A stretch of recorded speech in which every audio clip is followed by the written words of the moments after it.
بادشاہ کا موڈ اچھا تھا۔ وہ نوجوان وزیر کی طرف مڑا اور مسکرا کر پوچھا، تمہاری زندگی کی سب سے بڑی خواہش کیا ہے؟ وزیر شرما گیا، اس نے منہ نیچے کر لیا۔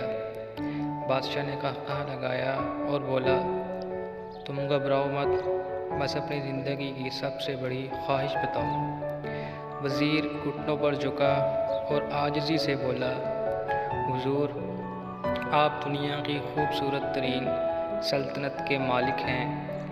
میں جب بھی یہ سلطنت دیکھتا ہوں تو میرے دل میں خواہش پیدا ہوتی ہے کہ اگر اس کا 10واں حصہ میرا ہوتا تو میں دنیا کا خوش نصیب ترین شخص ہوتا۔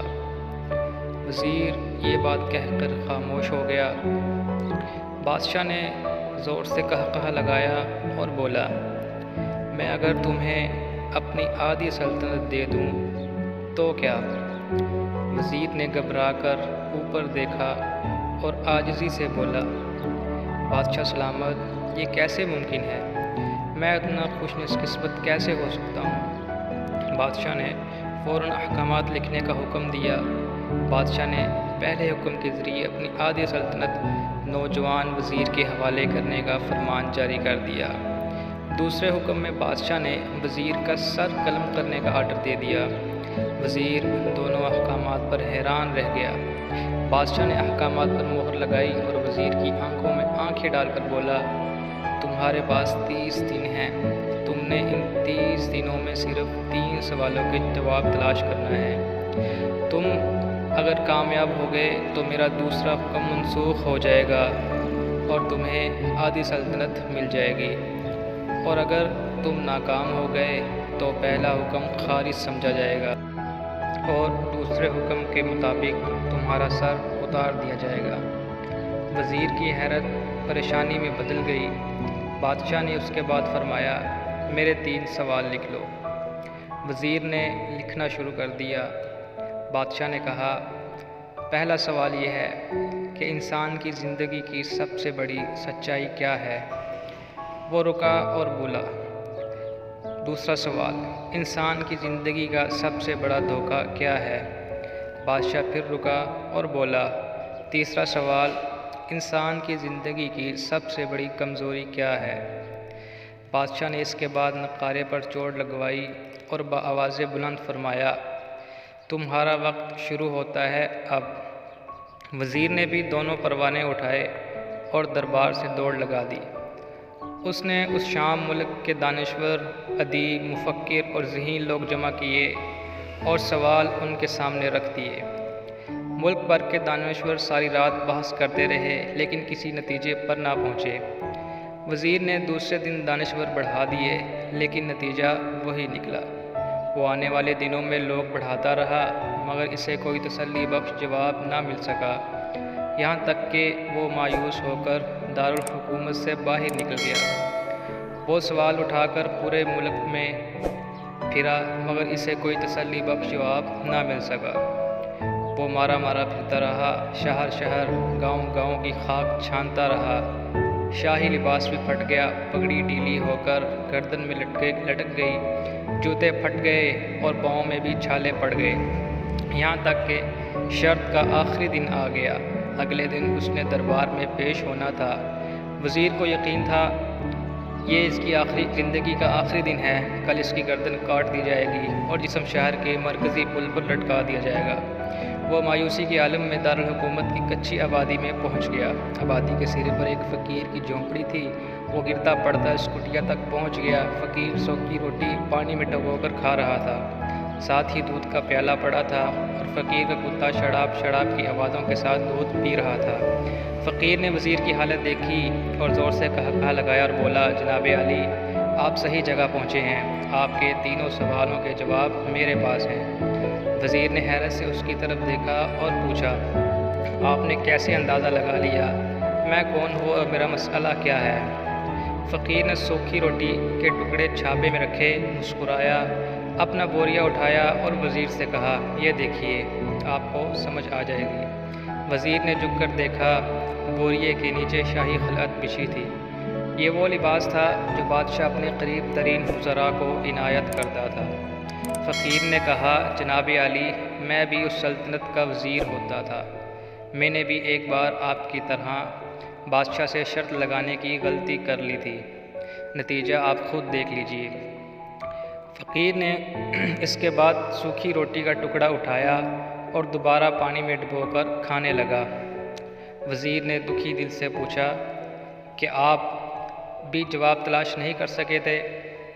فقیر نے زور سے کہا لگایا اور جواب دیا، میرا کیس آپ سے مختلف تھا، میں نے جواب ڈھونڈ لیے تھے۔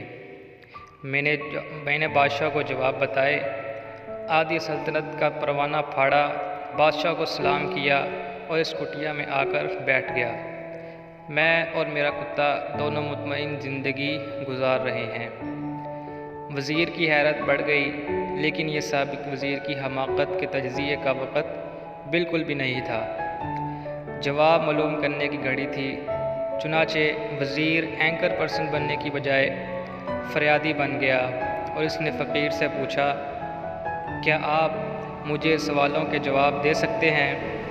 فقیر نے ہاں میں گردن ہلا کر جواب دیا، میں پہلے 2 سوالوں کا جواب مفت دوں گا، لیکن تیسرے جواب کے لیے تمہیں قیمت ادا کرنی ہوگی۔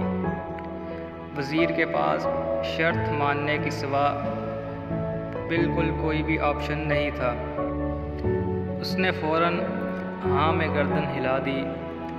فقیر بولا، آپ کے پہلے سوال کا جواب یہ ہے کہ دنیا کی سب سے بڑی سچائی موت ہے۔ انسان کوئی بھی ہو، کچھ بھی ہو، وہ اس سچائی سے بچ نہیں سکتا۔ وہ فقیر رکا اور پھر دوبارہ بولا، دوسرا جواب آپ کا یہ ہے کہ انسان کی زندگی کا سب سے بڑا دھوکہ زندگی ہے۔ ہم میں سے ہر شخص زندگی کو دائمی سمجھ کر اس کے دھوکے میں آ جاتا ہے۔ فقیر کے دونوں جواب ناقابل تردید تھے۔ وزیر سرشار ہو گیا۔ اس نے اب تیسرے جواب کے لیے فقیر سے شرط پوچھی۔ فقیر نے کہا لگایا اور کتے کے سامنے سے دودھ کا پیالہ اٹھایا۔ وزیر کے ہاتھ میں وہ پیالہ دے دیا اور کہا، میں آپ کو تیسرے سوال کا جواب اس وقت تک نہیں دوں گا جب تک آپ یہ دودھ نہیں پیتے۔ وزیر کے ماتھے پر پسینہ آ گیا۔ اس نے نفرت سے پیالہ زمین پر رکھ دیا۔ وہ کسی بھی قیمت پر کتے کا جھوٹا دودھ نہیں پینا چاہتا تھا۔ فقیر نے کندھے اچکائے اور کہا، تمہارے پاس اب 2 راستے ہیں، تم انکار کر دو اور شاہی جلاد کل تمہارا سر اتار دے، یا پھر تم یہ دودھ پی جاؤ اور تمہاری جان بھی بچ جائے اور تم آدھی سلطنت کے مالک بھی بن جاؤ گے۔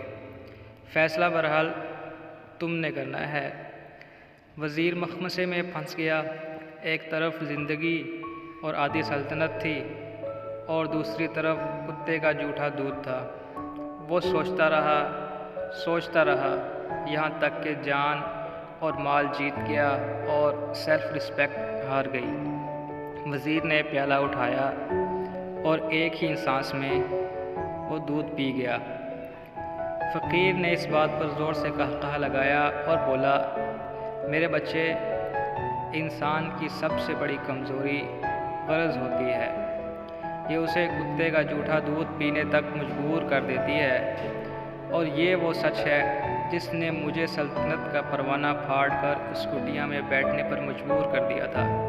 میں جان گیا تھا کہ میں جو زندگی کے دھوکے میں آؤں گا، موت کی سچائی کو فراموش کرتا جاؤں گا، اور میں موت کو جتنا فراموش کرتا رہوں گا، میں اتنا ہی غرض کی دلدل میں بھی پھنستا جاؤں گا، اور مجھے روز اس دلدل میں سانس لینے کے لیے غرض کا غلیظ دودھ پینا پڑے گا۔